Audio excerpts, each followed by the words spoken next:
السلام علیکم ورحمۃ اللہ وبرکاتہ۔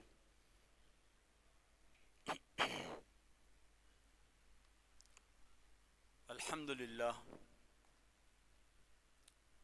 نحمده ونستعینه ونستغفره ونؤمن به ونتوکل علیہ ونعوذ باللہ من شرور انفسنا وسیئات اعمالنا من يهده الله فلا مضل له ومن يضلله فلا هادي له۔ اعوذ باللہ السمیع العلیم من الشیطان الرجیم من حمزه ونفخه ونفثه بسم اللہ الرحمن الرحیم۔ الم تر کیف ضرب اللہ مثلا کلمۃ طیبۃ کشجرۃ طیبہ اصلها ثابت ففرعها في السماء تؤتي أكلها كل حين بإذن ربها ويضرب الله الأمثال للناس لعلهم يتذكرون۔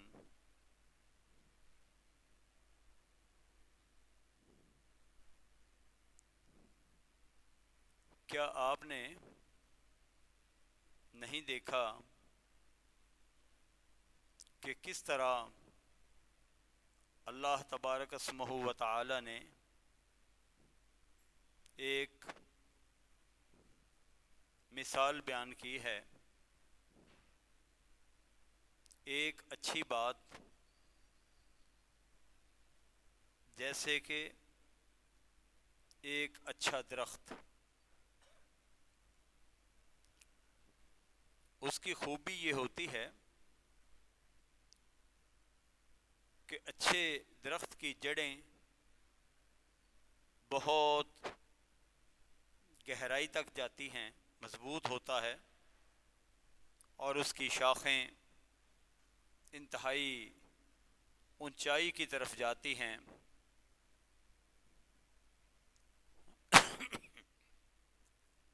اور وہ اچھا درخت ہر آن پھل دیتا ہے۔ اللہ رب العالمین اس طرح کی مثالیں بیان کرتے ہیں، اور یہ مثالیں اللہ لوگوں کے لیے بیان کرتے ہیں تاکہ لوگ نصیحت اختیار کریں۔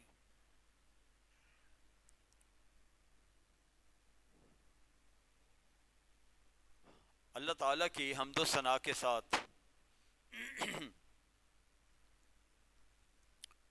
میرے لیے بھی یہ بڑی سعادت کی بات ہے الحمدللہ کہ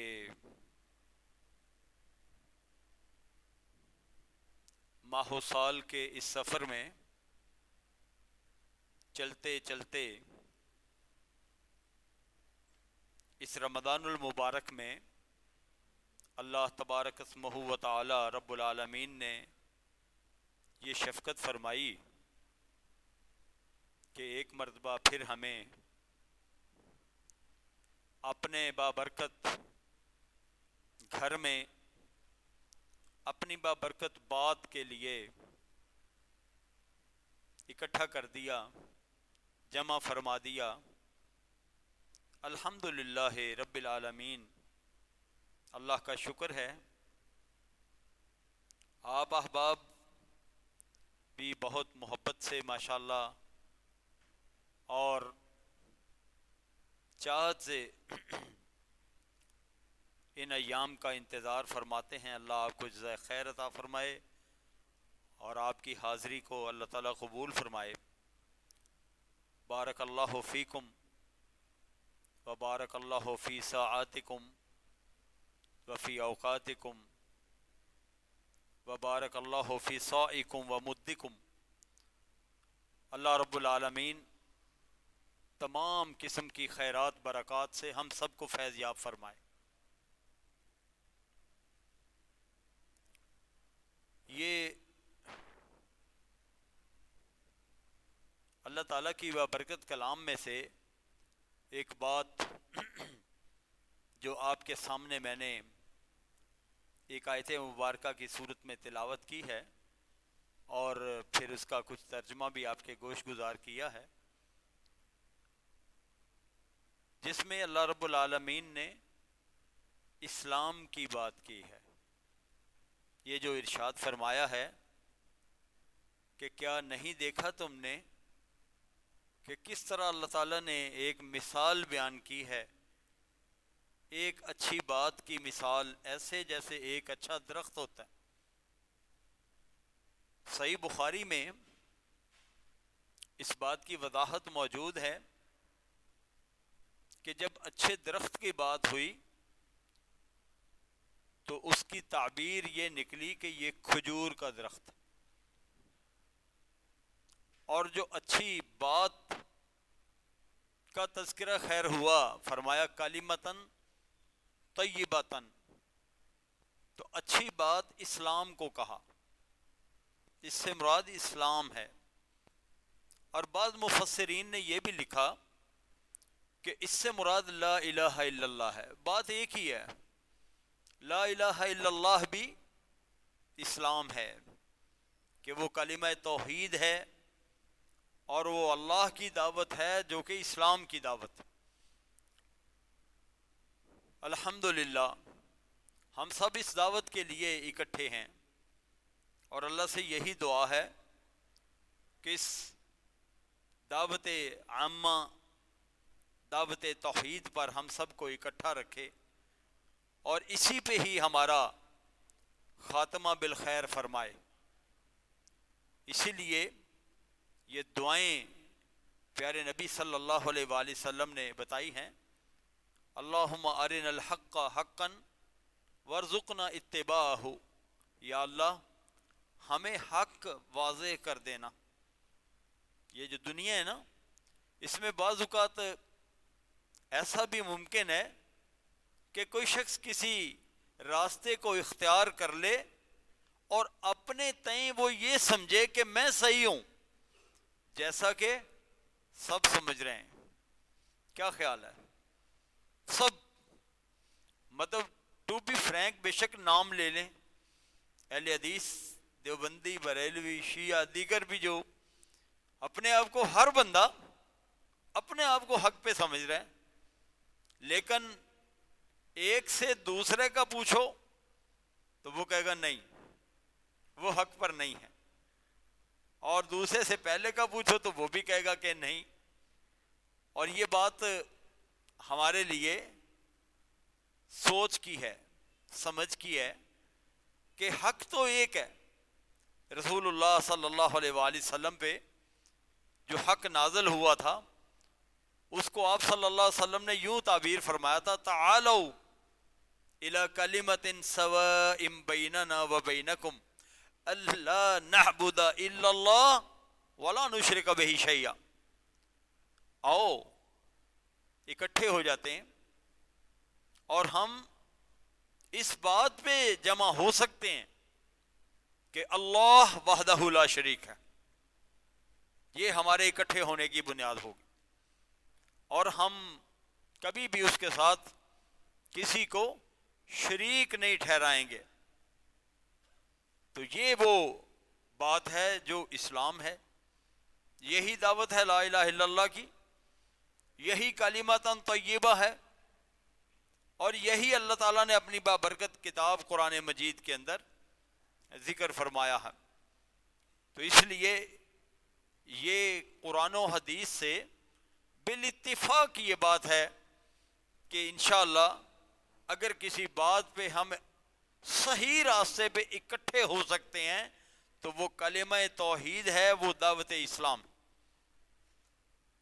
پھر اس میں آ کے تفصیل میں ہم آ جائیں گے کہ یہ جو دعوت توحید ہے یہ کہاں سے لیں گے؟ یقیناً کتاب اللہ سے ہی لیں گے، اور یہ رسول اللہ صلی اللہ علیہ وآلہ وسلم کی صحیح احادیث مبارکہ سے لیں گے۔ تو یہی طریق مستقیم ہے، اس کے اوپر اکٹھے ہوا جا سکتا ہے، اسی کے اوپر یہ اتفاق اور اتحاد ہو سکتا ہے۔ اس کے بعد اللہ نے ہر بندے کو سمجھ دی، بصیرت بھی ہے، شعور بھی ہے۔ دیکھتے چلے جائیں، جہاں جہاں بھی صراط مستقیم سے یعنی قرآن مجید سے اور صحیح احادیث سے راستہ کسی صورت بھی جدا ہوتا ہے تو سمجھ لو کہ یہ وہ پوائنٹ ہے جہاں سے کوئی بندہ پٹری سے نیچے اتر رہا ہے۔ اور اگر اس کا راستہ قال اللہ وقال الرسول پر ہی ہے ماشاءاللہ، اور وہ اپنے تئیں صحیح راستے پر ہے، تو اس کو بھی خوش ہو جانا چاہیے کہ رسول اللہ صلی اللہ علیہ وآلہ وسلم نے اس کی بابت یہ بات ارشاد فرمائی ہے کہ تم میں سے کوئی شخص جب کسی بات پہ اجتہاد کرتا ہے تو یا وہ مخطی ہے یا مصیب ہے، یعنی یا تو وہ حق پر ہے اور یا پھر غلطی لگ سکتی ہے۔ فرمایا اگر وہ حق پر ہے فَلَهُ أَجْرَانِ، خوش ہو جاؤ، اللہ اس کو دوسرا اجر عطا فرمائے گا، ایک اس کے حق پر ہونے کا اجر اور ایک اس کے نیت کے خالص ہونے کا اجر، دونوں میں سے اللہ رب العالمین اپنی رحمت سے کوئی کمی نہیں کرے گا اور اس کو دوسرا اجر عطا کرے گا۔ اور اگر اللہ رحم کرے بتقاضۂ بشریت کسی مقام پر یہ حق سے پھسل جاتا ہے لیکن اس کی نیت خالص، نیت اس کی خالص ہے، یہ بات سمجھ لیں کہ جو امام بخاری رحمۃ اللہ علیہ نے یہ حدیث مبارکہ کوٹ فرمائی ہے کہ رسول اللہ صلی اللہ علیہ وآلہ وسلم نے ارشاد فرمایا انما الاعمال بالنیات، عمل کا دار و مدار نیت پر ہے۔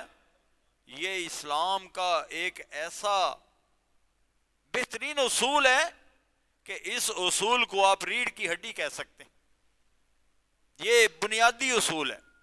اگر کسی شخص کی دین کو سمجھنے اور اس کو اپنانے میں اس کی نیت خالص ہے، رضا الہی پر ہے، صراط مستقیم پر ہے، کتاب و سنت کے ساتھ ہے، کسی طور کتاب و سنت کی مخالفت میں نہیں ہے اور نیت خالص ہے، تو انشاءاللہ کسی مقام پہ غلطی بھی لگ جائے گی تو میرے نبی صلی اللہ علیہ وآلہ وسلم نے خوشخبری سنوائی ہے فَلَهُ أَجْرٌ، اللہ اس کو گناہ میں مبتلا نہیں کرے گا، اللہ اس کو ایک اجر ضرور عطا کرے گا، حق پر ہے، یہ بھی چھوٹی موٹی غلطی ہے۔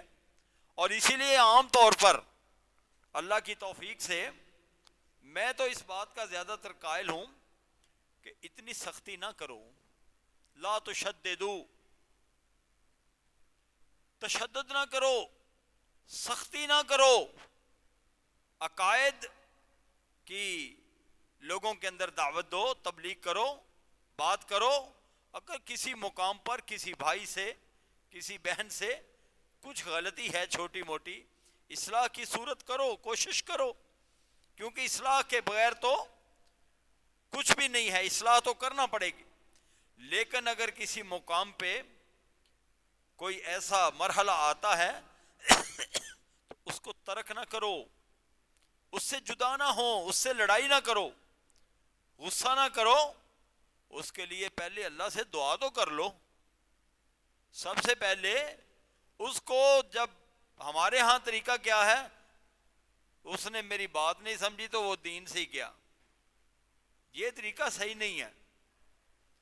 کبھی رشتہ داری کے ساتھ اس کو میچ کر کے دیکھا کہ ایک باپ اور ماں کے 5 یا 4 یا 3 یا کم یا زیادہ بچے جو ہوتے ہیں، اگر کسی میں کوئی اختلاف ہوتا ہے تو چھوٹے موٹے اختلاف کی وجہ سے کوئی کسی کو گھر سے نہیں نکال دیتا، نہ کوئی گھر سے نکل جاتا ہے، الا یہ کہ معاملہ بہت دور چلا جائے۔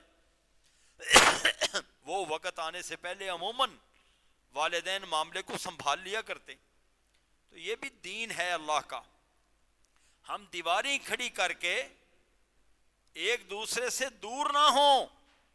اگر ہمارا کوئی بھائی، ہماری کوئی بہن کسی وجہ سے ہم سے کسی حوالے سے دینی وجہ سے دور ہے تو ہم سب سے پہلے تو اس کو سمجھائیں گے، نصیحت کریں، پھر اس کے بعد ہم اللہ سے دعا تو کریں، اللہ سے دعا کریں اس کے لیے، اپنی ہدایت کی بھی دعا کریں، اس کی ہدایت کے لیے بھی دعا کریں، اللہ تعالیٰ ضرور کوئی راستہ نکال دے گا۔ اور پوری کوشش کی جائے کہ اختلاف نہ کیا جائے کیونکہ ایسے جو ابھی آپ کو میں نے حدیث مبارکہ سنائی ہے، اس سے یہی بات مترشح ہے کہ اگر کسی انسان کو بتقاضا بشریت غلطی لگی ہے تو اللہ تعالیٰ کے لیے یہ ممکن ہے کہ اللہ اس کی غلطی دور کر دے اور اس کی اصلاح فرما دے اور وہ صحیح راستے پہ آ جائے، یا یہ بندہ جو اپنے آپ کو بالکل واضح طور پر حق پر سمجھ رہا ہے تو یہ بھی بے شک اس کے ساتھ ٹیبل ٹاک کر لے، بیٹھ جائے، ڈسکس کرے، مشاورت کرے، ہو سکتا ہے اگر کسی مقام پہ کوئی غلطی ہو تو یہ بھی اپنی اصلاح کر سکتا ہے۔ بہرحال اصلاح کا دروازہ کھلا رکھنا چاہیے اور اس میں انسان کو دین کے ساتھ وابستہ رہنا چاہیے اور اللہ سے دعا کرتے رہنا چاہیے۔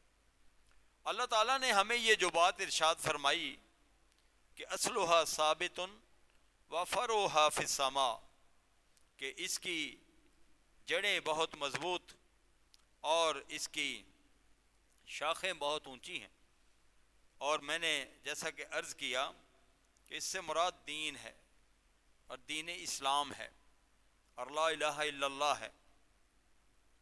کبھی ہم اس بات پہ ہم نے کبھی پورے انہماک سے غور و فکر کر کے سوچا ہم نے کہ یہ جو دنیا جس میں ہم رہ رہے ہیں، صبح اللہ کی رحمت سے، اس کی دی توفیق سے ہم اٹھتے ہیں اور سارا دن اپنے معمولات گزار کے ہم بالآخر آرام کے لیے تھک ہار کے سو جاتے ہیں۔ نظام ہے اللہ تعالیٰ کا۔ اس کائنات میں، اس دنیا میں سب سے اہم چیز کیا ہے؟ سب سے اہم کیا ہے؟ اس بات پہ کبھی غور کیا، سوچا اور تدبر کیا اس پر، تو ایک مسلمان کے سامنے، چونکہ ہم تو لا الہ الا اللہ والے ہیں اور مسلمان ہیں، اور ہم تو اسی کی بنیاد پر ہی سوچیں گے، تو اس کے لیے سب سے اہم اللہ اور اس کے رسول ہیں محمد صلی اللہ علیہ وآلہ وسلم، کہ جو بات اللہ تعالیٰ ارشاد فرمائیں گے اور جو بات محمد صلی اللہ علیہ وآلہ وسلم ارشاد فرمائیں گے تو یہ ہمارے لیے اہم، اس میں کوئی شک کی بات نہیں ہے کہ اللہ اور اس کے رسول صلی اللہ علیہ وسلم کی بات سب سے مقدم ہے اور یہی پرائرٹی پر ہے اور یہی فوقیت رکھتی۔ پھر اس کے بعد سب سے اہم کیا ہے؟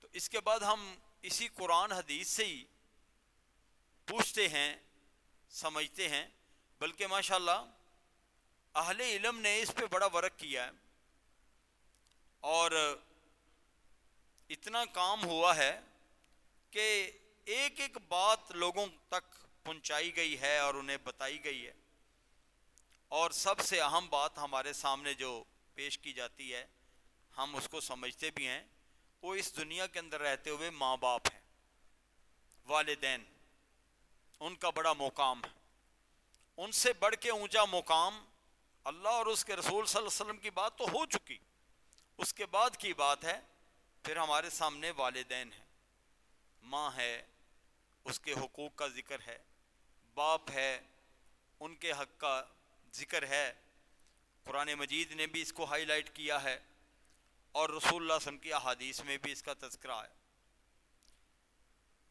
پھر اس کے علاوہ کیا ہے؟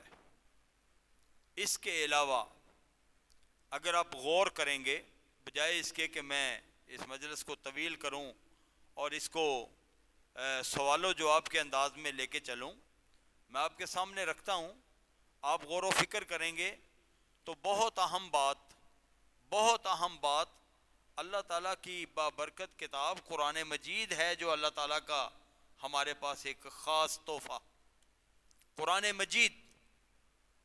اس بات پہ مجھے امید ہے کہ ہم جو یہاں لوگ بیٹھے ہوئے ہیں اس سوال کے جواب میں کہ سب سے اہم کیا ہے، تو اس پہ کسی کو اختلاف نہیں ہوگا کہ اللہ تعالیٰ کی بابرکت کتاب قرآن مجید ہم سب کے لیے اہم۔ اللہ تعالیٰ نے اس کے حوالے سے جو احکامات ہمارے سامنے رکھے ہیں وہ بھی سنتے بھی رہتے ہیں اور ان کا تذکرہ ہوتا رہتا ہے۔ افلا یتدبرون القرآن ام علی قلوب اقفالها، لوگوں کو کیا ہو گیا، لوگ قرآن پاک کے اوپر غور نہیں کرتے؟ کیا لوگوں کے دلوں پہ تالے لگ گئے ہیں؟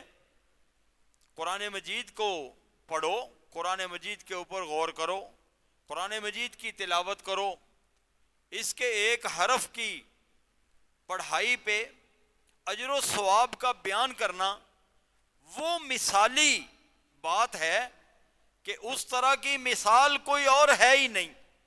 اور وہ کیا ہے کہ رسول اللہ صلی اللہ علیہ وآلہ وسلم نے ارشاد فرمایا کہ جو کوئی اس کا ایک حرف پڑھے گا تو اللہ اس کو 10 نیکیاں عطا فرمائے۔ ایک نیکی کتنی بڑی ہوتی ہے؟ ملء ما بین السماء والارض، آسمان اور زمین کا درمیانی خلا بھر دیا جائے کسی چیز کے ساتھ، تو حدیث میں آتا ہے رسول اللہ صلی اللہ علیہ وسلم نے فرمایا یہ ایک نیکی کا صلہ ہے۔ اور ایک حرف پڑھنے پر 10 نیکیاں مل جانا یہ قرآن مجید کا ہی اعجاز ہے۔ یہ اعجاز اللہ تعالیٰ نے کسی اور چیز میں نہیں رکھا۔ پڑھنے کو تو حدیث مبارکہ بھی ہے، اور پڑھنے کو اللہ تعالیٰ کی منزل سابقہ کتب بھی ہیں۔ تورات بھی تو اللہ نے ہی نازل کی نا، انجیل بھی اللہ تعالیٰ نے ہی نازل کی تھی، اور زبور بھی اللہ تعالیٰ کی طرف سے آئی، اور صحف ابراہیم و موسیٰ ہم پڑھتے ہیں کہ موسیٰ علیہ السلام پہ صحیفے اللہ نے نازل کیے، ابراہیم علیہ السلام پہ صحیفے اللہ نے نازل کیے۔ اس کے علاوہ اور جو بھی اللہ تعالیٰ نے نازل کیا، اللہ تعالیٰ کی کلمات بھی ہیں، کلمات کا تذکرہ علیحدہ اللہ تعالیٰ نے فرمایا کہ تم اللہ تعالیٰ کے کلمات کو کبھی گن نہیں سکو گے، بہت کچھ۔ لیکن جو یہ دستور ذکر کر دیا کہ من قرأ حرفا من کتاب اللہ، جس شخص نے اللہ کی کتاب کا ایک حرف پڑھا تو اللہ تعالیٰ اپنی رحمت سے اس کو 10 نیکیاں عطا کرے گا۔ یہ منصب کسی اور چیز کو نہیں ملا۔ اس روشنی کو اپنے سامنے رکھیں، اس کرائیٹیریا کے مطابق سب سے اہم بات ہمارے سامنے اللہ کی کتاب ہے۔ اس بات پہ ہمیں غور کرنا چاہیے، سوچنا چاہیے، اور اس کی بابت اللہ کے رسول صلی اللہ علیہ وسلم نے ارشاد فرمایا کہ یہ جو قرآن مجید ہے نا القرآن شافع و مشفع، کہ یہ جو قرآن مجید ہے یہ اپنے ساتھ تعلق رکھنے والے کے ساتھ ایسی وفا کرے گا، ایسی وفا کرے گا کہ بالآخر یہ اس کو جنت میں لے کے جائے گا۔ یہ قرآن مجید کی بابت ہی یہ بات ارشاد فرمائی۔ اور رسول اللہ صلی اللہ علیہ وآلہ وسلم نے کیا ارشاد فرمایا؟ فرمایا فَإِنَّهُ یاتی یوم القیامت شفیعا لأصحابہ، یہ جو اللہ کی کتاب قرآن مجید ہے نا، اس کی بابت یہ یقین کر لو کہ جو اس کے ساتھ اپنا گہرا تعلق رکھے گا، محمد الرسول اللہ صلی اللہ علیہ وسلم کی بابرکت زبان کبھی غلط بیان نہیں کر سکتی۔ فرمایا اللہ کی قسم ہے کہ اس زبان سے جو نکلے گا وہ حق نکلے گا، اور وہ سچ نکلے گا، اور اس میں کوئی شک نہیں ہوگا، بلکہ شک کرنے والا ہو سکتا ہے اپنے ایمان سے ہاتھ دھو بیٹھے۔ اس قدر مضبوط بات تو رسول اللہ صلی اللہ علیہ وسلم نے فرمایا فَإِنَّهُ يَأْتِي يَوْمَ الْقِيَامَةِ شَفِيعًا لِأَصْحَابِهِ، یہ بابرکت کتاب قرآن مجید ہے، جو بندہ اس کے ساتھ گہرا تعلق رکھے گا تو اللہ تعالیٰ اس آدمی کی، قرآن مجید اس آدمی کی سفارش کرے گا، اور اللہ تعالیٰ اپنی اس بابرکت کتاب کی سفارش کو رد نہیں کرے گا، اللہ اس کی سفارش کو قبول کر لے گا۔ کیا سفارش کرے گا؟ کیا سفارش کرے گا؟ یہ سفارش کرے گا کہ یا اللہ یہ جو بندہ ہے یہ مجھے پڑھتا تھا، یہ میرے ساتھ تعلق رکھتا تھا، یہ مجھے یاد کرتا تھا، یہ میرے ذریعے قیام کرتا تھا، یہ دن کا روزہ رکھ لیتا تھا، اور رات کو جس قدر بھی تیری توفیق ملتی مجھے پڑھ پڑھ کے لمبے سے لمبا قیام کرتا۔ رسول اللہ صلی اللہ علیہ وآلہ وسلم نے ارشاد فرمایا ہے کہ یہ جو نماز تم فرض پڑھتے ہو، فرض نماز، 5 نمازیں فرض ہیں نا، ظہر، عصر، مغرب، عشاء اور فجر، فرض نمازیں تو ان کا نام ہی فرض ہے نا، اس میں کوئی کمپرومائز نہیں ہے۔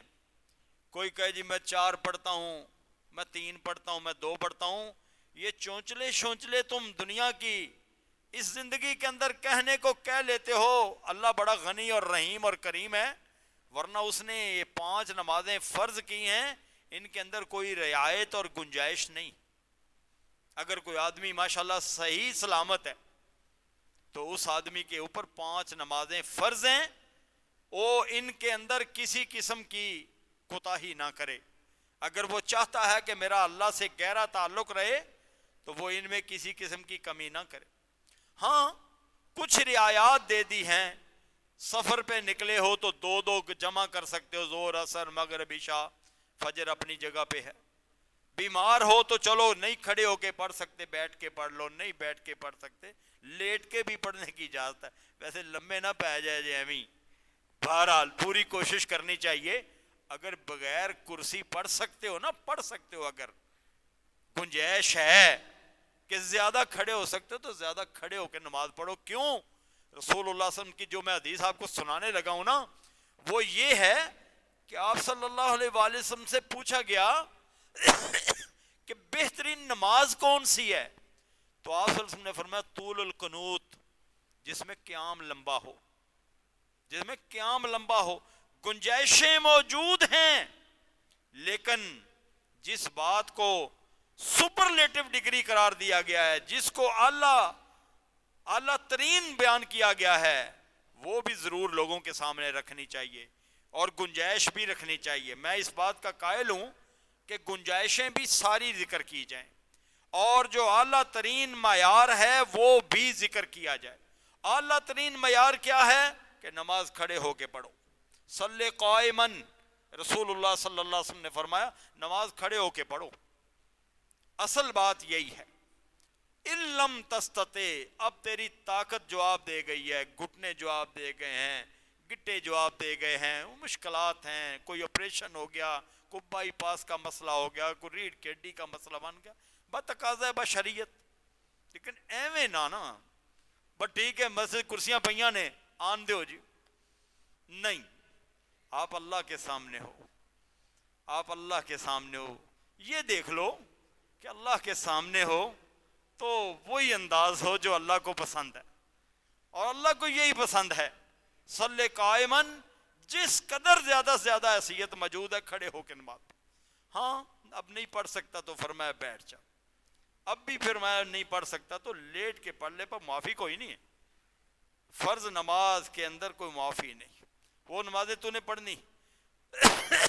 رسول اللہ صلی اللہ علیہ وسلم نے ایک موقع پہ پھر یہ بات ارشاد فرمائی، یہ تو مسئلہ ہو گیا نا فرض نماز کا، اس کا تذکرہ ہو گیا، فرمایا میں تمہیں یہ بات بتاؤں کہ فرض کے بعد اگر کوئی نماز زیادہ اجر والی ہے، سب سے زیادہ اجر والی نماز، تو رسول اللہ صلی اللہ علیہ وسلم نے فرمایا وہ یہ رات کی نماز ہے جو ابھی ہم نے پڑھی ہے۔ آپ اس کا نام تراویح رکھ دیں، آپ اس کا نام قیام اللیل رکھ دیں، آپ اس کا نام نماز تہجد رکھ دیں، آپ اس کو رات کی نماز کہہ لیں۔ اللہ کے رسول صلی اللہ علیہ وآلہ وسلم نے فرمایا یہ افضل الصلاة بعد الفریضۃ صلاۃ اللیل، فرمایا مجھ سے پوچھتے ہو تو جواب یہ ہے کہ فرض نماز کے بعد اگر کوئی افضل نماز ہے تو وہ رات کی نماز۔ تو یہ قرآن کی بات ہو رہی تھی کہ یہ قرآن کیا کہے گا اللہ سے؟ یہ اللہ سے یہ کہے گا کہ یا اللہ یہ مجھے پڑھ پڑھ کے تیری بارگاہ میں کھڑا رہا اور میں اس کا سفارشی بن کے آیا ہوں، اللہ اس کو معاف کر دے۔ اللہ اکبر، کیا نصیب ہوگا اس شخص کا کہ جس کی سفارش میں اللہ کی کتاب ہی آگے آ جائے کہ یا اللہ اس بندے کو معاف کر دے، میں سفارش کر رہی ہوں اللہ تیری کتاب اس بندے کے ساتھ اس کو معاف کر دے۔ تو اس لیے اس کے ساتھ جو ہمارا تعلق ہے وہ گہرا ہونا چاہیے۔ میں جو آج کی گفتگو آپ کے سامنے اس کا مرکزی نقطہ اور خلاصہ رکھنا چاہتا ہوں نا، وہ چاہیں تو آپ ایک جملے میں ابھی یاد کر لیں کہ ہمارا قرآن مجید کے ساتھ گہرا تعلق ہونا چاہیے۔ میں نے بات یہاں سے کی نا کہ سب سے اہم کیا ہے، ہم اتفاق کرتے چلے آئے ہیں کہ اللہ تعالیٰ کی کتاب سب سے اہم ہے، کوئی کمپرومائز نہیں، اس میں کوئی دوسری رائے نہیں ہے۔ تو جب سب سے اہم ہے، غور و فکر بھی کرنا ہے، پڑھنا بھی ہے، یاد بھی کرنا ہے، تو پھر ہمارا اس کے ساتھ تعلق ہو۔ اسی لیے فرمایا شفیعاً لاصحابہ ہی، سفارش کرے گا اس کی جو اس کے ساتھ تعلق رکھے گا، اس کی نہیں جو تعلق نہیں رکھتا۔ تو اب بات یہ نکلی کہ ہمیں اس کے ساتھ تعلق رکھنا ہے، تو بڑی خوش بختی کی بات ہے کہ یہ تعلق الحمدللہ رمضان خیر برکت سے آتا ہے۔ جیسے میں نے عرض کیا کہ ہماری ملاقات بھی اللہ تعالیٰ کروا دیتا ہے۔ اب یہ اس مالک کو پتہ ہے کہ یہ ملاقاتیں کب تک جاری رہیں گی، اللہ انہیں باعث برکت بنائے اور میرے لیے بھی اور آپ کے لیے، ہم سب کے لیے ذریعہ نجات آخرت بن جائیں یہ ملاقاتیں۔ آمین تے کہہ دو۔ اچھا، جزاکم اللہ خیر۔ تو میرے بھائیوں، یہ قرآن مجید ہمیں اکٹھا کرتا ہے رمضان میں۔ تو کیا رمضان گزر جائے تو پھر اس کے ساتھ وہ تعلق چھوٹ جائے؟ ایک بہت جملہ میں نے پیارا پڑھا پچھلے دنوں۔ آج کل آپ دیکھتے ہیں کہ ماشاءاللہ بہت ساری جگہوں پہ لوگ افطار کرواتے ہیں، کیونکہ رسول اللہ صلی اللہ علیہ وسلم نے فرمایا کہ جو بندہ افطاری کروائے گا نا تو روزہ رکھنے کا اس کو ثواب ملے گا، اور جن جن لوگوں کو وہ افطار کروائے گا ان کے روزے کا ثواب بھی اللہ اس کو دے گا۔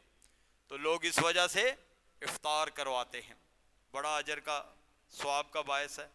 اور ماشاءاللہ آہستہ آہستہ یہ ٹرینڈ بھی بنتا چلا جا رہا ہے کہ لوگ سحری بھی کروانے لگ گئے ہیں الحمدللہ۔ بہت ساری جگہوں پہ الحمدللہ یہ سلسلہ جاری ہو گیا ہے۔ ہزارہا کہا جا سکتا ہے لوگ جو ہے وہ ماشاءاللہ وہ اس طرح کے پروجیکٹ موجود ہیں جہاں پہ لوگوں کو سحری کروائی جاتی ہے۔ تو سحری اور افطاری کے یہ بہت اچھے پروگرام، اللہ جزائے خیر عطا فرمائے، برکت دے۔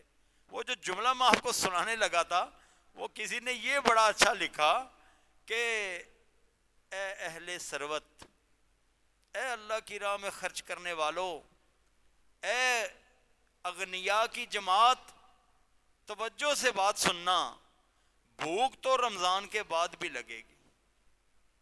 کیا خیال ہے؟ میرا خیال ہے کوئی سمجھے گا اس جملے کو۔ جملہ اتنا مشکل ہے کوئی نہیں، میسج ہی دیا ہے کسی نے کہ اللہ کی راہ میں خرچ کرنے والوں، تم رمضان میں اللہ کی راہ میں خرچ کر رہے ہو، بھوک تو رمضان کے بعد بھی لگے گی، اس کا بھی کوئی بندوبست کرنا۔ کہنے کا یہ مطلب ہے، میں کہتا ہوں کہ شاید اس نے ہمیں قرآن مجید کے ساتھ اپنے تعلق کو گہرا بنانے کے لیے یہ جملہ ہمیں بتایا کہ قرآن مجید کے ساتھ رمضان میں گہرا تعلق رکھنے والوں، باقی 11 مہینے بھی اس کے ساتھ گہرا تعلق رکھنا۔ کیا خیال ہے؟ یعنی یہ اللہ خیر کرے آج 27ویں ہے اور ایک تاک رات اس کے بعد آنے والی 29ویں، اور قرآن مجید بہترین غلاف کے اندر بند کر کے ٹھپ کر کے رکھ دیں، اللہ خیر کرے اگلے سال ہیں؟ نہیں، قرآن مجید جو یہ بتایا ہے کہ فَإِنَّهُ يَأْتِي يَوْمَ الْقِيَامَةِ شَفِيعًا لِأَصْحَابِهِ، یہ اپنے پڑھنے والے کی سفارش کرے گا، تو وہ یہ نہیں ہے کہ 11 مہینے بند کر کے رکھنے والے کی اور 1 مہینہ کھولنے والے کی سفارش کرے گا۔ در حقیقت رمضان تو آیا تھا ایک ریفریشر کورس کے طور پر کہ اگر کوئی تمہارے اندر کوئی کمی بیشی ہو گئی ہے تو رمضان کی وجہ سے اپنے تعلق کو مضبوط کر لو، اور جیسے ہی رمضان گزرے تو تمہاری یہ روٹین جو قرآن مجید کو پڑھنے کی تم نے رمضان میں بنائی ہے یہ ٹوٹنے نہ پائے.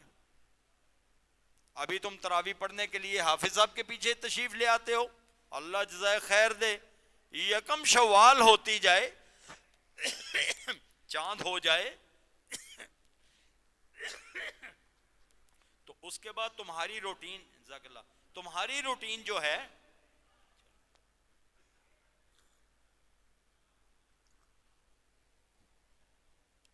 وہ یہ ہو جائے کہ تم نماز تہجد پڑھنے والے بن جاؤ اس قرآن مجید کے ذریعے سے. جب تم نماز تہجد پڑھنے لگ جاؤ گے تو اب بقیہ 11 مہینے تم نے اس قرآن کے ساتھ یہ گہرا تعلق نبھانا ہے اور رکھنا ہے, اس بنیاد پر کہ ہم نے رسول اللہ صلی اللہ علیہ وسلم کا یہ فرمان عالی شان سن لیا کہ فَإِنَّهُ يَأْتِي يَوْمَ الْقِيَامَةِ شَفِيعًا لِأَصْحَابِهِ, یہ روز قیامت ہماری سفارش کرے گا. اس لیے جیسا میں نے عرض کیا کہ نماز فرض, اس کے اندر کوئی کمپرومائز نہیں ہے, البتہ بضرورت رعایت دے دی ہے 2 نمازیں اکٹھی ہو سکتی, اور یہ رعایت دے دی ہے کہ تم کھڑے ہو کے نہیں پڑھ سکتے, عذر ہے بیٹھ جاؤ, اور عذر ہے لیٹ کے پڑھ لو. اور چوتھا عذر میں نے پہلے آپ کو نہیں بتایا تھا, فرمایا فَإِن لَمْ تَسْتَطِعْ فَبِأَوْمٍ, یہ بھی حدیث کے لفظ ہیں. فرمایا حالت اتنی غیر ہو گئی ہے, اللہ رحم کرے ایسے حالات سے, میں اتنی غیر ہو گئی ہے کہ تیرے ہاتھ پاؤں نہیں ہل سکتے, ان آنکھوں کی پتلیوں کے ساتھ بے شک ان کے ذریعے سے اپنے رب کو پکارتے ہوئے نماز پڑھ لو, تیری نماز ہو جائے گی.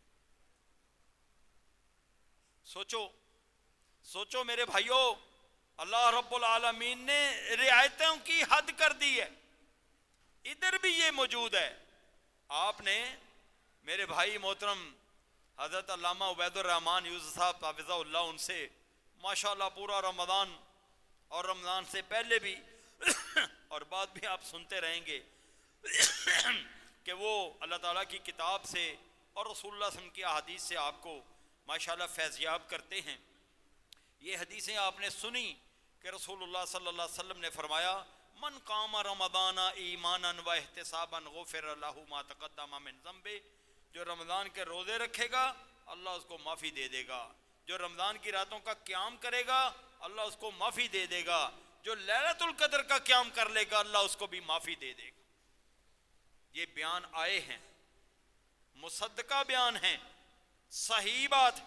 میں نے اس حدیث مبارکہ کی یہ تعبیر کی ہے کہ طول القنوت, لمبا قیام افضل ترین عبادت ہے فرض نمازوں کے بعد. لیکن اگر کوئی بندہ لمبا قیام نہیں کر سکتا تو وہ تھوڑا سا کم لمبا کر لے. کیا خیال؟ لمبے سے لمبا قیام ہے 2 گھنٹے کا, نہیں کر سکتا 2 گھنٹے کا تو یہ 1 گھنٹے کا کر لے. انشاءاللہ انشاءاللہ یہ رسول اللہ صلی اللہ علیہ وسلم کی اس حدیث کے اس ضمن میں ہی رہے گا کہ من قام رمضان ایمانا و احتسابا غفر له ما تقدم من ذنبه, جس نے رمضان کی راتوں کا قیام کیا رب کی رحمت سے اس بندے کو معاف کر دیا جائے گا. اگر اس نے 2 گھنٹے کے بجائے 1 گھنٹے کا بھی قیام کر لیا تو یہ اس کے اندر انشاءاللہ اس کی بھی بخشش ہوگی. کیا خیال؟ آپ اتفاق کرتے ہیں؟ چلیں میرے ساتھ. اگر یہ نہیں 1 گھنٹے کا قیام کر سکتا, آدھے گھنٹے کا قیام کرتا ہے, پر کرتا باقاعدگی کے ساتھ ہے, پورے ایمان کے ساتھ ہے, پورے احتساب کے ساتھ ہے, اور پوری اس کے اندر انہماکیت رکھتا ہے, تو کیا خیال ہے اللہ اس کو نکال دے گا باہر؟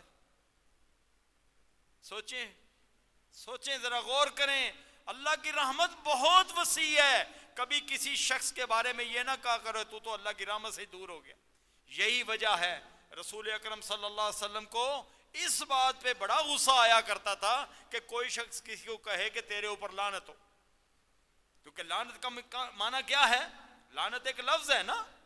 کوئی کہے کہ لعنت اللہ علیہ کا, یہ ایک لفظ ہے, اس کا ترجمہ ہے باقاعدہ. اس کا ترجمہ کیا ہے؟ کہ تو اللہ کی رحمت سے دور ہو جائے. اور یہ بات رسول اللہ صلی اللہ علیہ وسلم کو بڑی ناگوار گزرے کرتی کہ تم کون ہوتے ہو بھائی کسی شخص کو رب تعالیٰ کی رحمت سے باہر نکالنے والے یا اس سے دور کرنے والے؟ وہ مالک الملک ہے، وہ غنی ہے، وہ داتا ہے، وہ تو کسی کی ایک چھوٹی سی اپنے اشارہ ابرو کی مخلصانہ حرکت کے اوپر بھی وہ کسی کو جنت الاٹ کر سکتا ہے، میں اور تم کیا چیز؟ اس لیے کوئی کسی کو اس طرح کا کلمہ نہ کہے کہ تو کیا کرتا ہے اور تو کیا کرتا ہے۔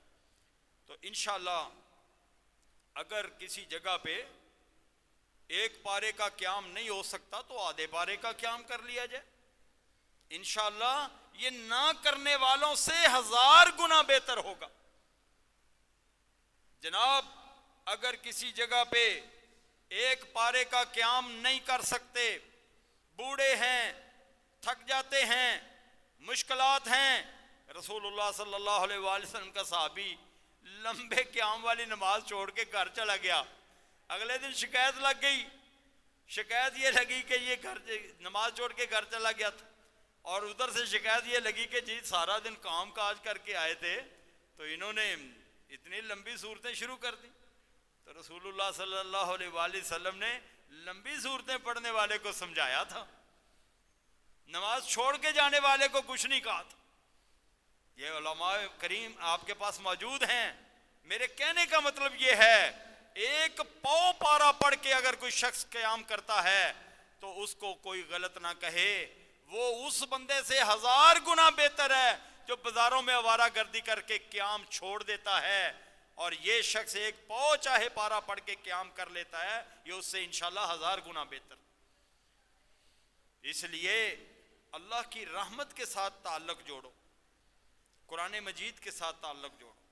ہم اس بات پر اتفاق کرتے چلے آ رہے سب سے اہم قرآن مجید، سب سے اہم قرآن مجید، اور ہمارا اس کے ساتھ گہرا تعلق۔ اور انشاءاللہ میری اس گزارشات کا یہ بھی مطلب ہے کہ جیسا میں نے عرض کیا کہ اگر رمضان میں اللہ نے توفیق دی تھی تو عہد کر لیں، تہیہ کر لیں، یا اللہ توفیق تو دینے والا ہے، اللہ سارا سال ہی اس اپنی بابرکت کتاب کے ساتھ تعلق رکھنے کی توفیق عطا فرما، اور یا اللہ سارا سال تہجد پڑھنے کی توفیق عطا فرما۔ اللہ مجھے بھی اور آپ کو یہ توفیق خاص عطا کر دے۔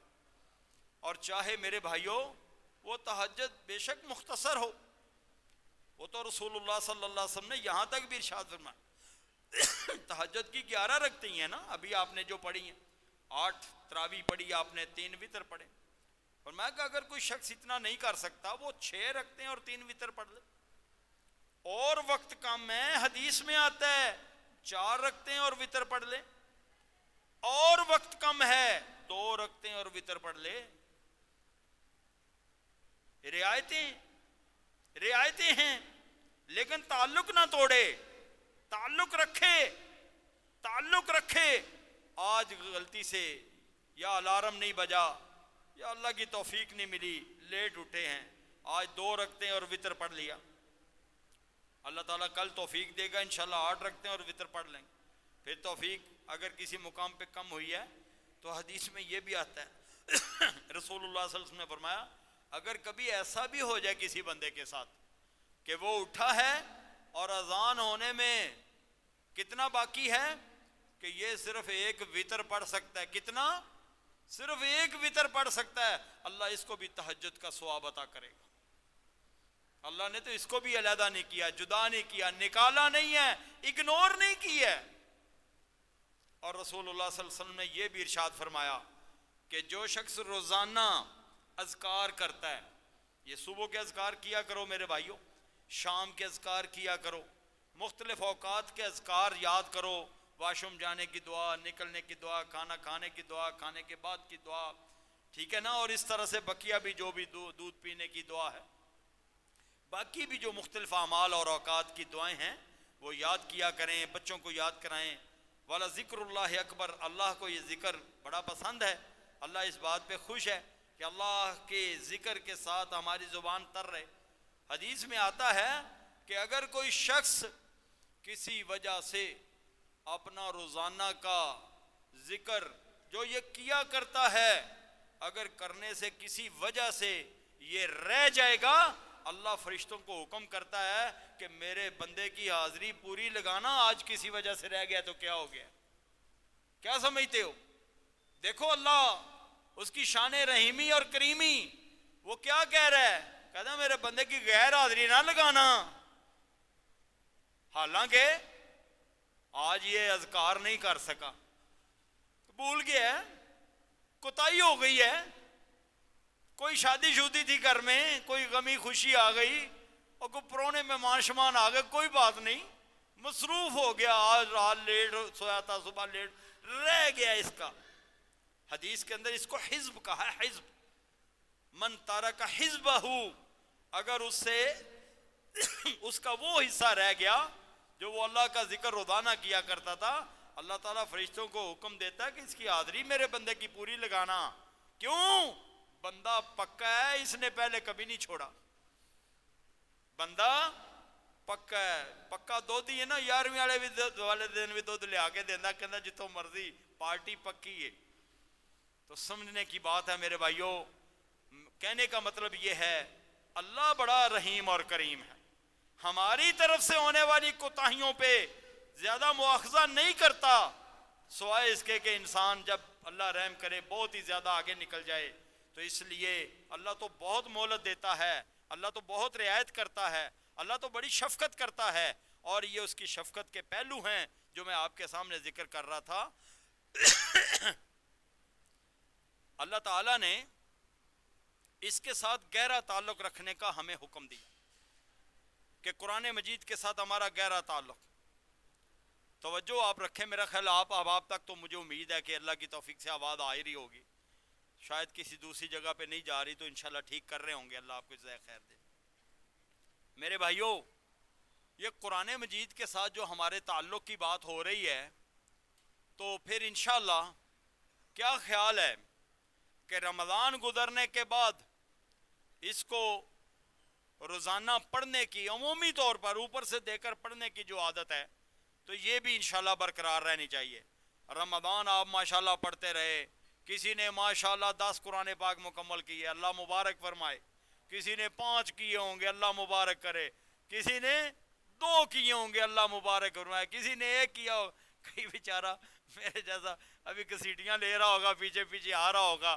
بہرحال کوشش اور کاوش ہے، اللہ قبول فرمائے، مبارک فرمائے، لیکن رمضان گزرنے کے بعد یہ عادت ترک نہ کر دینا۔ کوشش کرو صبح بھی قرآن کو کھولو اور شام بھی قرآن کو کھولو، قرآن مجید کے ساتھ گہرا تعلق۔ آپ یقین کریں، مجھے ایک خاتون کی بات کھا گئی اس وقت، اور اللہ جزا دے اس خاتون کو، اس کی یہ بات مجھے میرے دل میں گھر کر گئی۔ وہ خواتین کو سمجھا رہی تھی، کہنے لگی قرآن مجید کے ساتھ اتنا گہرا تعلق رکھو کہ اس کو روزانہ اگر کوئی ایسا موقع بن جائے کہ تم نہیں پڑھ سکتی، اس کو کھول کے ضرور دیکھو تاکہ تمہاری حاضری لگ جائے، تمہاری حاضری لگ جائے۔ یہ جو تمہارے اعمال ہیں، تمہارے اوقات ہیں، تمہارے اشارے ہیں، تمہاری حرکات ہیں، تمہاری سکنات ہیں، اللہ رب العالمین ان سب کو نوٹ کرتا ہے۔ جب تم کتاب اللہ کو کھولو گے، تم نہیں پڑھ سکتے، نہیں پڑھا جا رہا، نہیں پڑھنے کی توفیق مل رہی، کھول کے بے شک بند کر دو، حاضری تو لگ جائے گی۔ یقین کریں مجھے بڑی اچھی بات یہ لگی۔ تو ماشاءاللہ اللہ آپ کو جزا دے، مردوں میں تو کوئی ایسا ماحول نہیں بنتا کہ بھی کوئی ایسے اوقات آ جائیں یا ایام آ جائیں کہ جی انہوں نے نہیں پڑھنا، انہوں نے تو انشاءاللہ پڑھنا ہی پڑھنا ہے۔ تو ایک صفحہ تو پڑھ ہی لو گے نا، ایک صفحہ ضرور پڑھ لیا کرو۔ تو اس کے ساتھ گہرا تعلق، صرف اللہ کی قسم یہ اس لیے آپ کے سامنے ذکر کر رہا ہوں کہ اللہ تعالیٰ مجھے بھی اور آپ کو ان میں شامل کر لے کہ فَإِنَّهُ يَأْتِي يَوْمَ الْقِيَامَةِ شَفِيعًا لِأَصْحَابِهِ، کہ یہ روز قیامت ہمارا سفارشی بن جائے۔ کیا خیال ہے؟ اگر تو یہ بات پسند ہے میرے بھائیوں تو تہیہ کر لیں، عہد کر لیں، کوشش کریں، انشاءاللہ میں بھی آپ کے سامنے اور آپ بے شک میرے سامنے، بات بری نہیں ہے، بات اچھی ہے، بات ہلکی کمزور نہیں ہے، بات مضبوط ہے، بات آپ یقین کریں تھکی ماندی نہیں ہے، بات معتبر ہے اور اس بات کے پیچھے جناب رسول اللہ صلی اللہ علیہ وسلم کی حدیثیں موجود ہیں اور اللہ تبارک و تعالیٰ کی باتیں موجود ہیں، ان کے پکے اور سچے وعدے موجود ہیں. انشاءاللہ ہم اس کے ساتھ گہرا تعلق رکھیں گے تو یہ کتاب اپنے رب کی رحمت سے ہماری سفارش کرے گی، اس لیے کہ نہ اللہ اپنی بات میں جھوٹا ہوتا ہے نہ رسول اللہ صلی اللہ علیہ وسلم کی بات کبھی غلط ہوئی. وَمَنْ أَصْدَقُ مِنَ اللَّهِ حَدِيثًا، اللہ سے بڑھ کے اور کون سچا ہو سکتا. اور رسول اللہ صلی اللہ علیہ وسلم فرمایا اللہ کی قسم ہے ان ہونٹوں کے اوپر کبھی غلط بات نہیں آئی، جو بھی میں کہتا ہوں اللہ کی توفیق سے کہتا ہوں. وَمَا يَنْتِقُ عَنِ الْهَوَىٰ إِنْ هُوَ إِلَّا وَحْيٌ يُوحَىٰ، میں جو بھی کہتا ہوں رسول اللہ نے فرمایا یہ اللہ کی طرف سے ہونے والی وحی ہوتی ہے، وہ مجھے وحی آتی ہے تو وہ میں تمہیں سنا دیتا ہوں. گویا یہ جو باتیں ہو رہی ہیں یہ وحی الہی کی باتیں ہیں اللہ کی توفیق سے. اب تھوڑا سا میں ایک سٹیپ آگے اور بڑھنا چاہتا ہوں اور وہ یہ ہے کہ میرا خیال ساتھیوں کو نیند آ رہی ہے اب کوئی لگ رہا ہے مجھے ماحول ایسا کوئی.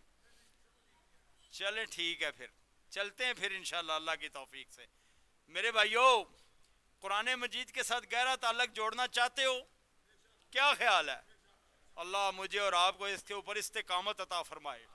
یا اللہ رات کے اس پہر میں ہم تیرے بندے تیری ساتھ یہ عہد کرتے ہیں، اللہ ہمیں اپنے قرآن کے ساتھ پوری وفا کرنے کی توفیق عطا فرما دے. میرے بھائیو یہ جو قرآن مجید ہے اس کو تھوڑا اونچی پڑھا کرو. کس طرح؟ جس طرح آپ کو قاری صاحب نے سنایا. قاری صاحب نے قرآن پاک پڑھ کے یاد کر کے تلفظ درست کر کے ماشاءاللہ پریکٹس کی اور اتنی پریکٹس ہو گئی اللہ کی توفیق سے کہ آپ کو سنایا اور آپ نے سنا، آپ نے لطف اٹھایا، آپ نے اجر و ثواب انہوں نے بھی کمایا، آپ نے بھی کمایا. ایسا ہی ہے نا؟ آپ بھی قرآن مجید تھوڑا اونچی آواز میں پڑھا کریں، چاہے اپنے گھر میں، چاہے اپنی دکان پہ، چاہے اپنے بزنس پوائنٹ پہ، چاہے جہاں بھی، حتیٰ کہ چاہے کھلی جگہ پہ ریگستان ہو یا اور کوئی جنگل ہو، جہاں بھی تم پڑھو گے وہاں کا ذرہ ذرہ تمہارا گواہ بن جائے گا. وہاں کا ذرہ ذرہ تمہارا، تمہارے گھر کی دیواریں، تمہاری دکان کی دیواریں، تمہارے بزنس پوائنٹ کی دیواریں، چھتیں، فرش، انشاءاللہ روز قیامت یہ سارے اللہ رب العالمین ان سے گواہی لے گا اور یہ گواہی دیں گے کہ یا اللہ یہ بندہ قرآن مجید پڑھا کرتا تھا. اگر تم آہستہ پڑھو گے تو وہ کیسے گواہی دیں گے؟ اور یہ جو میں نقطہ آپ کے سامنے رکھ رہا ہوں، اس نقطے کے پیچھے آپ کو تھوڑا سا ہلانا مقصود ہے. اور وہ جو میں آپ کو ہلانا چاہتا ہوں نا، آپ توجہ فرمائیں. ہم اللہ کی توفیق سے ہمارے گھروں میں بچہ پیدا ہوتا ہے، بیٹا بیٹی اللہ کی رحمت سے آتا ہے، تو مسلمان گھرانوں کے اندر جیسے ہی بچہ ماشاءاللہ تھوڑا سا بول چال کے قریب ہوتا ہے ہم اس کو اللہ کی کتاب پڑھاتے ہیں. قاعدہ پڑھتا ہے، پھر سپارہ پڑھتا ہے اور پھر ایسا ایسا وہ قرآن پاک پڑھنے والا بن جاتا ہے. عموماً ایسا ہی ہے ماشاءاللہ. لیکن پھر کیا ہوتا ہے؟ ذرا توجہ فرمائیے. پھر کیا ہوتا ہے جب وہ بچہ قرآن مجید پڑھ چکا ہوتا ہے، پڑھ جاتا ہے، پھر وہ بندہ سکول بھی پڑھ چکا، کالج پڑھ چکا، یونیورسٹی میں چلا گیا، پھر ظاہر اس نے عملی زندگی میں آنا ہے، جاب پہ آنا ہے، کاروبار پہ آنا ہے، ٹھیک ہے. پھر وہ قرآن مجید کے ساتھ کوئی گہرا تعلق نہیں رکھتا. زیادہ تر، میری بات کو امید ہے آپ تصدیق کریں گے، زیادہ تر ہمارے معاشرے میں قرآن مجید پھر پڑھنا نہیں آتا. یہ جو ہم اونچی نہیں پڑھتے، وجہ کیا ہے کہ ہمیں قرآن مجید کا تلفظ صحیح نہیں آتا. پڑھ چکے ہم کسی اماں جی سے، کسی خالہ جی سے، کسی آنٹی سے، کسی قاری صاحب سے، مولوی صاحب سے پڑھ چکے، وہ مرحلہ گزر چکا. یہ بھی ان خوش نصیبوں کی بات ہے جو پڑھ چکے اللہ رحم کرے کئی بیچارے تو یہ سیڑھی بھی نہیں چڑھے ہوئے تھے، تو ان کا کیا حال ہوگا؟ سوچو کہ بڑا سارا ہو گیا ماشاءاللہ، معاشرے کا خاص بندہ بن گیا، ایم پی اے بن گیا، ایم این اے بن گیا، پتہ نہیں اب میں کون کون سے مناصب کے نام لوں، بڑی بڑی اتھارٹی کے اوپر آ گیا ہے، بڑی اس کے بڑا ڈیزگنیشن ہے، اس کا گریڈ ہے کمال قسم کا، نہیں آتا تو قرآن مجید نہیں پڑھنا آتا۔ یہ کیا بات ہے؟ سوچیں، اور کتنے واقعات آپ کو گنواؤں، اور میں نے کیا گنوانے ہیں؟ اب تو یہ سوشل میڈیا آپ کے بچے کے ہاتھ میں ہے، ویڈیوز آڈیوز سب کے پاس موجود ہیں کہ کون سے ایم پی اے صاحب، کون سے ایم این اے صاحب کو قل هو اللہ نہیں آئی، کون سے بیوروکریٹ صاحب کو اعوذ باللہ ہی نہیں آتی، کس کو جو ہے وہ سورہ فاتحہ ہی نہیں آتی۔ سوچیں، اور جس کو سورہ فاتحہ نہیں آتی وہ نماز کیا پڑھتا ہوگا؟ جس کو قل هو اللہ احد نہیں آتی وہ نماز کیا پڑھتا ہوگا؟ سوچو ذرا۔ تو میرے بھائیوں، اپنے بچوں کو قرآن مجید اس انداز سے سکھاؤ کہ ان کا تلفظ بھی درست ہو اور وہ اس کو پڑھتے رہیں، پھر انہیں واچ کرو، خود بھی گھر میں اونچی پڑھو، خواتین بھی بے شک اونچی پڑھیں، اپنے گھر کے اندر اونچی پڑھنے میں کوئی ممانعت نہیں، اونچی پڑھیں، اونچا پڑھنے سے آپ بڑے اونچا پڑھو گے، آپ کے بچوں کا تلفظ درست ہوگا، بڑے بھائی بڑی بہنیں اونچا پڑھیں گی، چھوٹے بہنوں بھائیوں کا تلفظ درست ہوگا۔ شاید یہ نقطہ کبھی آپ کو کسی نے نہ بتایا، اور نتیجے کے طور پر آپ انشاءاللہ دنیا جہان کی جس مرضی مجلس میں بچے کو کھڑا کر دیں وہ تلاوت بھی کرے گا۔ اب ذرا یہاں پر میرے خیال 50 60 70 لوگ تو ہوں گے نا؟ کیا خیال ہے؟ میں فردن نہیں پوچھتا، ہر بندہ اپنے گریبان میں منہ ڈال کے جھانک کے دیکھے، کیا میرا بچہ اگر میں اس کو وہاں کھڑا کروں 10 لوگوں کے اندر، کیا کھڑا ہو گئے قرآن کی کوئی سورت سنا دے گا؟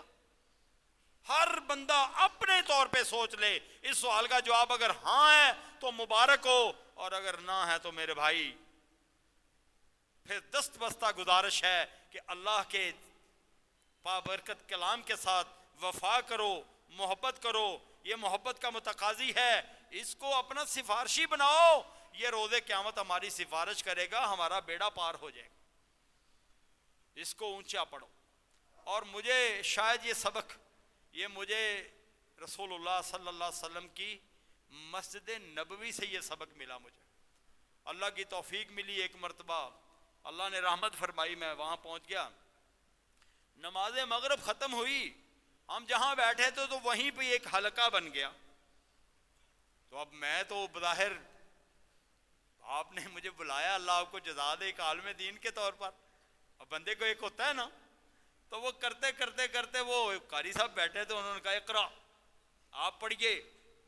اب وہ وہاں جو 20 30 40 لوگوں کا ایک حلقہ بنا ہوا تھا، اب وہ کسی کی تو سیٹی گم ہو رہی ہے، کسی کو کھانسی آ رہی ہے، کوئی حلق کے اندر خارش کر رہا ہے، کیا قرآن پاک اونچی آواز میں پڑھنے میں دوسرے سنیں گے، تلفظ کی غلطی ہوگی، بےزتی ہوگی، چور بیٹھا ہوا ہے، کیونکہ کبھی ایسا کیا نہیں تھا۔ تو وہ شیخ صاحب عالم دین ماشاءاللہ بڑے حکیم تھے، حکمت والے، نے کہا اللہ باس انشاءاللہ ماشاءاللہ اقرا، شویا اقرا، تھوڑا سا پڑھ لو، کوئی بات نہیں، 1 2 آیتیں پڑھو، تو انہوں نے موٹیویٹ کر آگے نا، تو اس نے وہ ظاہرہ جس نے پڑھنا تھا تو صحیح طریقے سے ظاہرہ نہیں پڑھا، دوسرا تیسرا، جب میری بھی باری آ گئی تو جتنا مجھے آتا تھا میری بھی انہوں نے اصلاح کی، اللہ ان کو جزائے خیر دے، جو کوئی غلطی کوتاہی تلفظ کی تھی، آپ یقین کریں یہ بات میرے دل میں بیٹھ گئی، آج بھی ان کے لیے دعائیں ہیں، ڈیروں دعائیں ہیں، اللہ ان کے اوپر اپنا فضل و کرم فرمائے، انہوں نے ہمیں راہ پہ لگا دیا کہ یار تم لوگوں کو قرآن پاک ہی نہیں پڑھنا آتا، کیسے مسلمان ہو تم قرآن پاک کو، اگر کوئی بندہ کہتا ہے یہ قرآن پاک کھول کے ایک صفحہ مجھے پڑھ کے دکھا دو، وہ ہمارا ٹیسٹ نہیں لے رہا، وہ ہمیں صرف کہہ رہا ہے تمہارا قرآن کے ساتھ بڑا گہرا تعلق ہے تو اونچی آواز میں پڑھو، ہم پڑھتے ہی نہیں، ہم اونچی آواز میں نہیں پڑھتے۔ اور چلتے چلتے ایک شکوہ آپ کے سامنے ذکر کر دوں، آپ نے مجھے کہا آج مولوی صاحب ہمیں پھنسانے آئے ہوئے ہیں، ہمیں نماز بھی نہیں آتی۔ آپ کہیں گے لو مولوی صاحب فتویٰ لا دیتا، اننے سارے لوگ ماضیاں دیتے سانو نماز نہیں آتی، آپ یقین کریں اگر آپ کو نماز آتی ہے نا تو اپنی نماز قاری صاحب کو سناؤ. آپ دعوے دار ہو کہ مجھے نماز آتی ہے, مجھے زبانی نماز آتی ہے, میں آپ کو ایک چھوٹا سا اسائنمنٹ دیتا ہوں. نماز محمدی پاکٹ سائز مل جاتی بازار سے, وہ لے آؤ. سرخ رنگ کی پینسل قاری صاحب کے پاس ہونی چاہیے, یا جو بھی قاری صاحبان ہیں. آپ محبت سے انفرادی نشست میں اکیلے اکیلے, کسی کے سامنے جانے کی کوئی ضرورت نہیں. قاری صاحب کو بھی چاہیے کہ وہ اگر کسی کا ماشاءاللہ ایسا معاملہ ہے, کوئی غلطی شلتی ہے, تو وہ کسی کو نہ بتائیں, بس ان کے درمیان ہو, ان کو آ کے نماز سنائیں. قاری صاحب سے گزارش کریں جہاں جہاں میرے تلفظ میں غلطی ہے ریڈ نشان لگا دیں. آپ لگوا کے دیکھیں, یقین کریں آپ کی کتاب نماز محمدی ریڈ نشانات کے ساتھ بھر نہ گئی تو مجھے پکڑ لینا. یہ ہم میں سے ہر بندے کی حالت ہے. آپ کر کے تو دیکھو. لیکن انشاءاللہ اگر آپ نے ایک دفعہ سنایا, آپ کے 10 ریڈ نشانات ہیں. اللہ آپ کو جرت دے, ہمت دے, توفیق دے, آپ کو ماشاءاللہ سبق آ جائے گا. تو انشاءاللہ جب آپ دوسری بار سنائیں گے تو وہ 3 یا 4 نشان رہ جائیں گے. تیسری بار سنائیں گے وہ انشاءاللہ اب نشان نہیں رہ جائیں گے. آپ اس وقت ایک سالڈ مسلمان بن گئے ہیں جس کو نماز صحیح تلفظ کے ساتھ آتی. کیا خیال ہے؟ ہم ایسے نہیں نماز پڑھتے اعوذ باللہ من الشیطان الرجیم. تلفظ اس طرح نہیں ہے. تلفظ ہے اعوذ باللہ. کون اس طرح پڑھتا ہے؟ اعوذ میں حمزہ ہے, پھر عین ہے, پھر واو ہے, اور ان تلفظوں کے ادائیگی کی ضرورت ہے. کسی بھی قاری صاحب سے پوچھ لو, اگر آپ اس کو اعوذ پڑھو گے تو وہ تو لفظ ہی بدل جائے گا. جب لفظ بدل جائے گا تو آپ نے اللہ سے کیا کہا؟ آپ نے جو اللہ سے بات کہنی تھی کہ میں تیری پناہ چاہتا ہوں, آپ نے یہ نہیں کہا. آپ نے تو پتہ نہیں کیا کہہ دیا. آپ کہتے ہو الحمدللہ رب العالمین. اگر اس انداز میں پڑھتے ہو تو وہ ہے 2 آنکھوں والی بنتی ہے, الحمدللہ رب العالمین. صحیح تلفظ یہ ہوگا الحمدللہ رب العالمین, وہ ہا حلق سے نکلے. اس کا معنی ہے تمام تعریفیں اللہ کے لیے ہیں. اور اگر تم کہتے ہو الحمدللہ رب العالمین, جو ہمارا عام سٹائل ہے, ہمارا سٹائل بھی ذرا کھلا ڈولا ہے نا, اللہ اکبر الحمدللہ رب العالمین. آپ دیکھو اللہ سے کیا کہہ رہے ہو, آپ تو لفظ ہی غلط بول رہے ہو. آپ تو اللہ کو کہہ ہی نہیں رہے کہ یا اللہ تیری ساری تعریفیں. تو آپ کہتے ہو وہ ریڈ نشان لگے ہی لگے. تو پوری نماز جب چیک کرو گے تو پتہ چل جائے گا. میرے بھائیو, یہ آپ کو ایک اسائنمنٹ دیا, کر کے دیکھو. اور انشاءاللہ جو اس میں سے کامیاب ہوگا اللہ کی رحمت سے, مجھے امید ہے اللہ کی رحمت سے, وہ ہمیں بھی دعاؤں میں یاد رکھے گا کہ مولوی صاحب آئے سن صحیح راہ لا کے گئے. میں کتنے لوگوں سے دروشی سنتا ہوں, دروشی و اللہم صلی علی محمد وعلی آل محمد پڑھتے ہیں. اللہم صلی علی محمد وعلی آل محمد. وعلی آل محمد کا معنی ہے کہ اللہ محمد صلی اللہ علیہ وسلم پر بھی رحمت بھیجنا, اور وعلی آل محمد کا معنی محمد پہ رحمت نہ بھیجنا. کتنا فرق ہے, سوچو ذرا.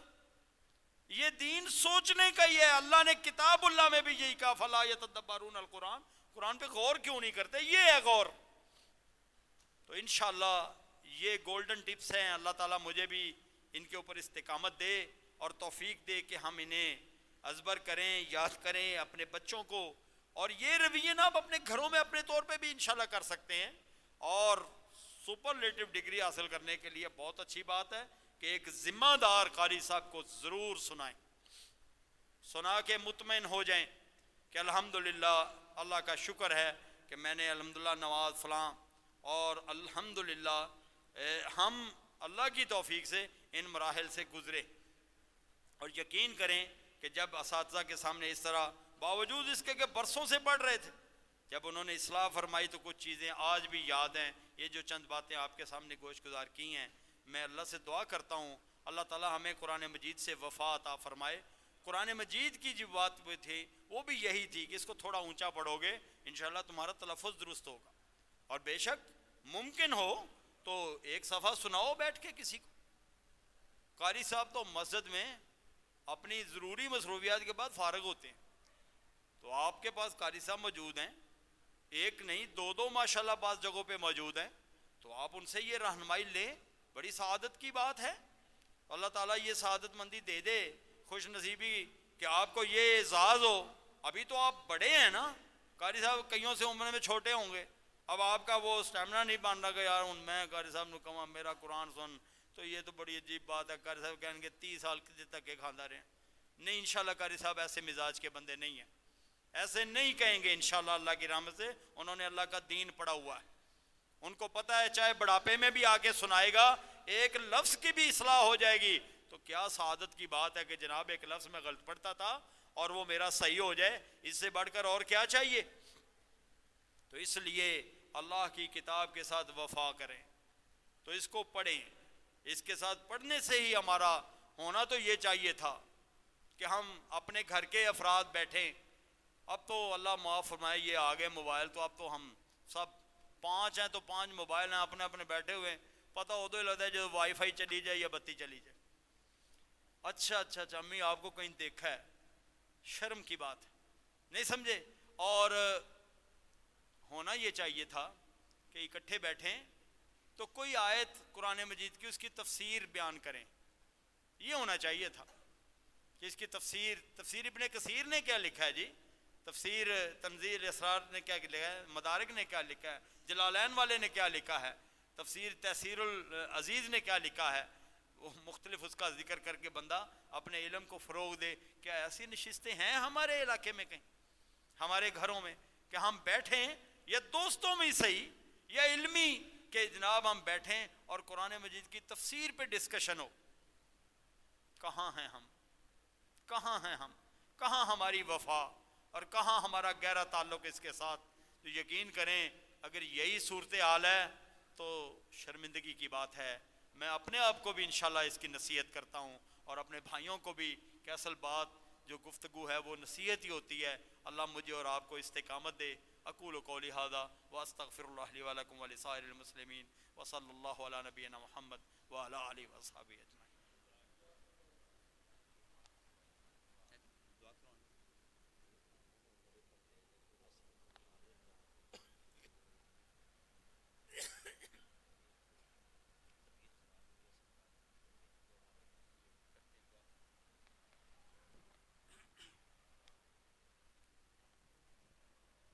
یہ قاری صاحب نے کما بارک تعالی ابراہیم وعلی آل ابراہیم انک حمید مجید. ربنا آتنا فی الدنیا حسنہ وفی الآخرۃ حسنہ وقنا عذاب النار. ربنا آتنا فی الدنیا حسنہ وفی الآخرۃ حسنہ وقنا عذاب النار. ربنا آتنا فی الدنیا حسنہ وفی الآخرۃ حسنہ وقنا عذاب النار. رب ارحمہما کما ربیانا صغیرا. رب ارحمہما کما ربیانا صغیرا. رب ارحمہما کما ربیانا صغیرا. اللہم اشفنا بشفائک وداونا بدوائک یا ذا الجلال والاکرام. اللہم اشفنا بشفائک وداونا بدوائک یا ذا الجلال والاکرام.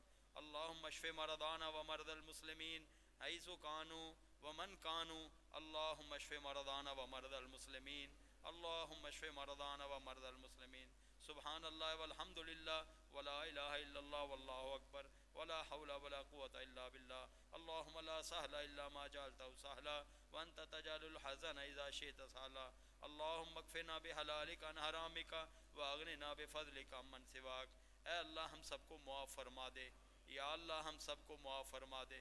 اللہ تیری یہ راتیں بڑی باسعادت راتیں ہیں. اللہ ہماری خیر کے معاملے میں ہماری حاضری قبول فرما لے. یا اللہ خیر کے معاملے میں ہماری حاضری قبول فرما لے. یا اللہ طاق راتیں ہیں، اے اللہ لیلۃ القدر عطا فرما دے. ہمارے کھاتے میں لیلۃ القدر عطا فرما دے. ہمارے نظام میں ہمارے نامہ اعمال میں اس سال کی لیلۃ القدر کا مل جانا ہمارے معاملے میں لکھ دے. یا اللہ انک غنی کریم. یا اللہ تو غنی ہے، بے پرواہ ہے، تیرے لیے کوئی مشکل نہیں ہے. ہمارے ساتھ خیر کا معاملہ فرما. اللہ ہمیں صحت عطا فرما. اللہ ہم بیمار ہیں، ہمیں صحت عطا فرما. اللہ ہمارے بھائی بہن جہاں بھی بیمار ہیں ان کو صحت عطا فرما. اللہ جن بہن بھائیوں نے عزیز اقربا دوست احباب نے دعاؤں کے لیے کہا اللہ ان کو بھی شفا عطا فرما، اور جن کے لیے کہا ان کو بھی شفا عطا فرما. اور جن ضروریات کے لیے کہا اللہ اپنی رحمت سے ان کی ضروریات پوری فرما، اور جنہوں نے نہیں بھی کہا یا اللہ، اے اللہ ہم سب دعاؤں کے محتاج ہیں، ہمیں ہماری ضرورت کے مطابق اپنی رحمت عطا فرما، اپنا فضل و کرم عطا فرما، ہمارے گھروں میں برکت عطا فرما، ہمارے کام کاج کاروبار میں برکت عطا فرما، ہمارے معاملات میں برکت عطا فرما، اے اللہ کریم ہمارے لیے اس دنیا کی زندگی کو خیر اور برکت والی بنا دے، اور آخرت کو ہمارے لیے یا اللہ راحت کا سامان بنا دینا۔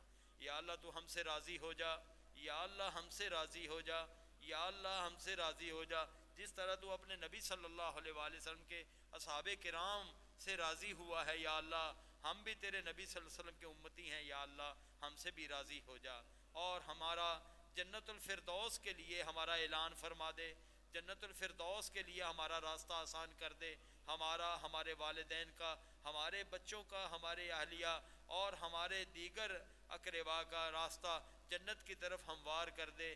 یا اللہ ہمارے جتنے بھی متعلقین ہیں ہمارا جنت الفردوس کی طرف ہمارا راستہ آسان کر دے۔ سبحان اللہ والحمد للہ ولا الہ الا اللہ واللہ اکبر ولا حول ولا قوۃ الا باللہ۔ اللہ ہر قسم کی مشکلات سے نجات عطا فرما، پریشانیاں دور فرما، تکالیف دور فرما، راحتیں عطا فرما، خیر اور برکت نازل فرما، قرضے دور فرما دے۔ یا اللہ کریم ہم سے راضی ہو جا، خوش ہو جا، اور ہمیں خیر کے کاموں کو کرنے کی توفیق عطا فرما، برے کاموں سے محفوظ فرما۔ اللہ اوقات، ہمارے اوقات کی حفاظت فرما، یا اللہ ان کو دین کے اوپر صرف کرنے کی توفیق عطا فرما۔ سبوح قدوس رب الملائکۃ والروح، صلی اللہ تعالی علی خیر خلقہ محمد وعلی آلہ وصحبہ اجمعین برحمتک یا ارحم الراحمین۔